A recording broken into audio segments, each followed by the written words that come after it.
Сәлем достар, бүгін мен сіздерге YouTube каналды ашу және оған тіркелу, одан кейінгі YouTubeға қалай видео салу керек, қалай дұрыс жазу керек, тақырыпты қалай таңдау керек және описанияларды қалай жазу керек, тег, сол жөнінде айтып кететін боламын. Ендеше видеоға лайк басып қойып, сосын ары қарай соңына дейін тыңдасаңыздар, қарасаңыздар болады. Ендеше ең бірінші біздер YouTube канал ашу үшін біздер gmail.com сайтына кіреміз. Осы сайтқа кіріп, сол жерден регистрация жасап, сосын тіркелесіздер. Содан соң сіздерге осындай почта ашылады. Осы почтаның сол жақ жоғарғы жағында 4 бұрышты квадратик тұрады. Соны бассаңыздар, Google-дың бірнеше приложениялары тұрады. Осы жерден сіздерге керекті YouTube-ты бассаңыздар, YouTube каналыңыз ашылады. Бұл сіздің каналыңыз. Ендеше осы каналдан сіздер мой каналды бассаңыздар, сол жағынан сіздің каналыңыз ашылады. Мысалға, мынау менің каналым. Осы жерге сіздер видео салу үшін, осындай видео салу үшін сіздер сол жақ, кешіресіздер, оң жақ жоғарғы жағында стрелка тұрады. Сол стрелканы бассаңыздар, сіздерге видео салатын интерфейс ашылады. Осы жерден сіздер өздеріңіздің видеоларыңыздың доступын таңдайсыздар. Яғни салынған видео бірден көрінсе открытый доступ, я болмаса әлі өңдеймін, тақырыбын дұрыстап жазамын, описаниесін дұрыстап жазам десеңіздер, онда ограниченный доступ қойғаныңыз жөн. Мен ограниченный доступ қоям. Сосын осы жерге видеоны алып келу үшін сіздер осы кнопканы басасыздар, сосын сіздерге видео салынады. Мысалға, мен бір видео таңдаймын. Осы жерден мысалға бір видеоны таңдай салайын. Осы жерден сіздер обработка жүріп біткенше тақырыбы мен описаниесін жаза берсеңіздер болады. Я болмаса, сіздер өздеріңіз кейін жазам десеңіздер, готовыны басып, кейін кіріп өзгертіп жазсаңыздар болады. Мысалға, тақырып жазу үшін ең алдымен сіздер ең көп ізделетін сөзді іздеу керексіздер. Оны қалай іздейді?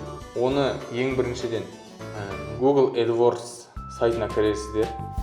Сіздерге жазып көрсетейін. adwords.google.com сайтына кіріп, Google-ның сайтына кірген соң сіздер инструменты деген батырманы басасыздар. Одан соң планировщик ключевых слов.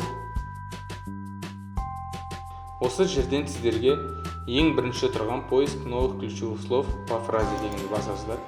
Содан сіздерге өзіңізге қажетті сөзді іздейтін боласыздар. Мысалға, гүлдің түрлері деп жазсақ болады. Мысалға, өздеріңіздің салған видеоларыңыздың тақырыбын жазасыз. Мысалға, гүлді қалай таңдау керек?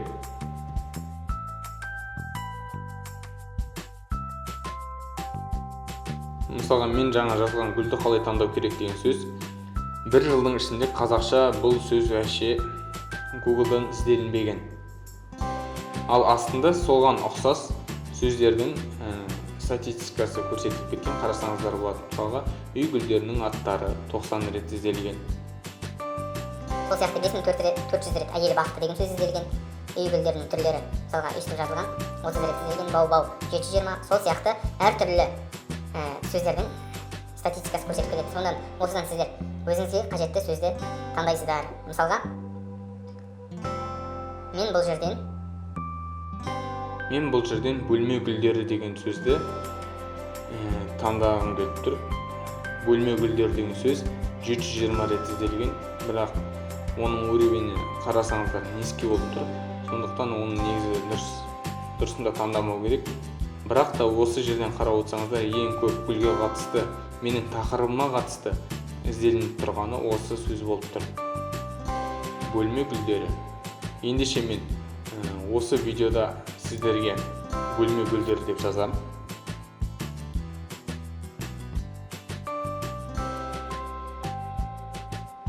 Келесі описание. Описанияда сіздерге не болу керек? Описанияда сіздерге ең біріншіден осы тақырыптың аты болу керек. Мысалға, тақырыптың аты дәлме-дәл сәйкес келсе, онда сіздің видеоңыздың шығу ықтималдығы, бірінші болып шығу ықтималдығы өте жоғары.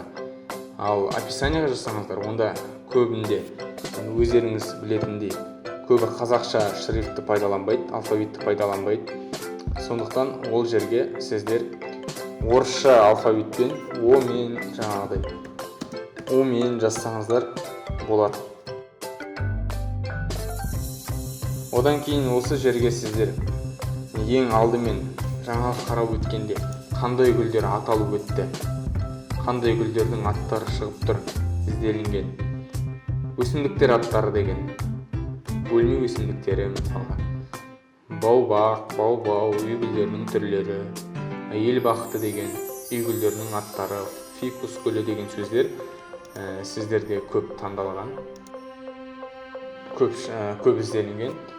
Жалпы ізделінетін, гүлге қатысты ізделінетін сөз болғандықтан сіздерге сол сөздерді қатыстырып, осы жерге описание жазу керек болады.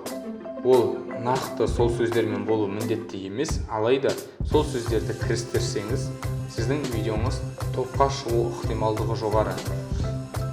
Яғни осы жерге мысалға описаниеға бүгінгі бұл видеодан сіздерге бөлме гүлдерін қалай таңдау керектігі жөнінде жақсы ақпарат аласыздар деген ойдамын. Сол сияқты тағы да басқа толық ақпарат беріп кеткеніңіз жөн. Мысалға мен көп толтырмайын.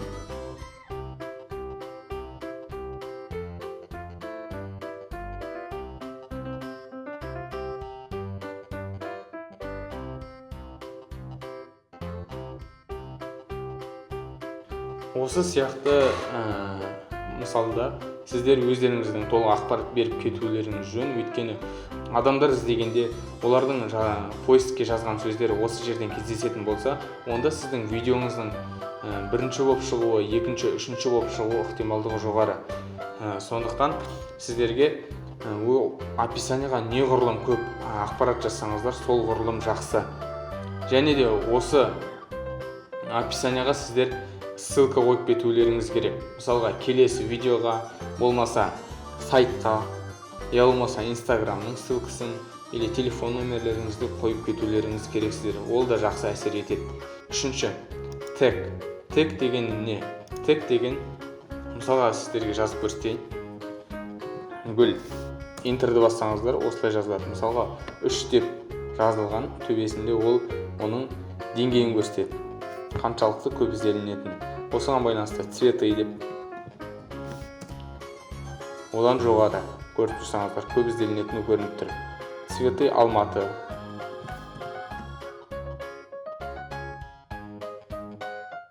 Осылай тегтарды толтыра бересіздер. Мысалға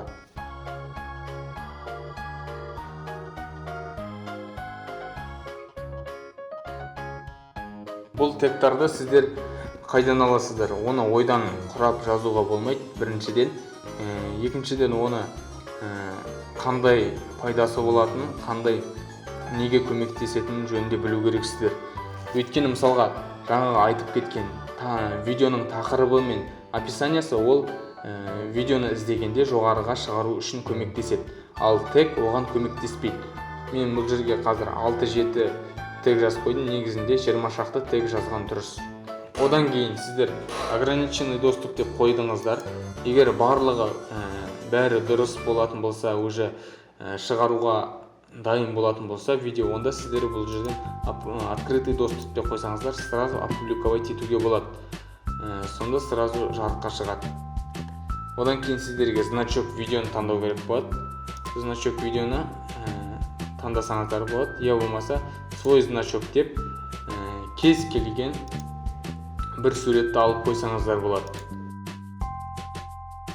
Бұл сурет видеоның бетінде тұрады, ал бұны басқаннан кейін видеода бұл сурет көрінбейді. Тек сразу видео басталып кетеді. Мысалға осылай, осыны басқаннан кейін видео басталып кетеді. Бұл значок видео деп аталады. Бәрі дайын болған болса, сіздер опубликовать деп басасыздар. Мысалға мен ограниченный доступ қойын. Маған бұл видео керек емес қазір. Сіздерге көрсету үшін. готовы деп бассаңыздар, видео дайын. Видеоның ссылкасы осы. Ол видеоны қалай қарау керек, қай жерден қарау керек. Ол үшін сіздер менеджер видеоға бару керексіздер. Менеджер видео ашылғанда сіздерге өзіңіздің каналыңыздағы видеоларды көрсетеді. Мысалға, мынау менің видеоларым.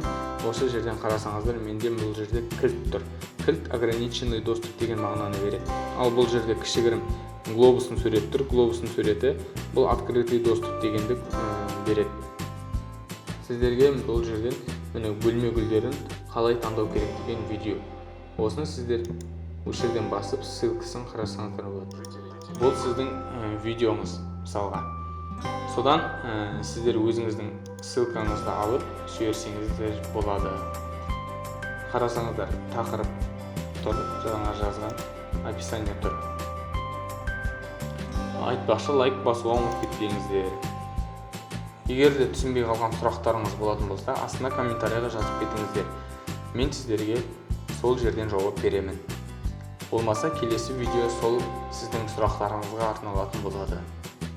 Сау болыңыздар.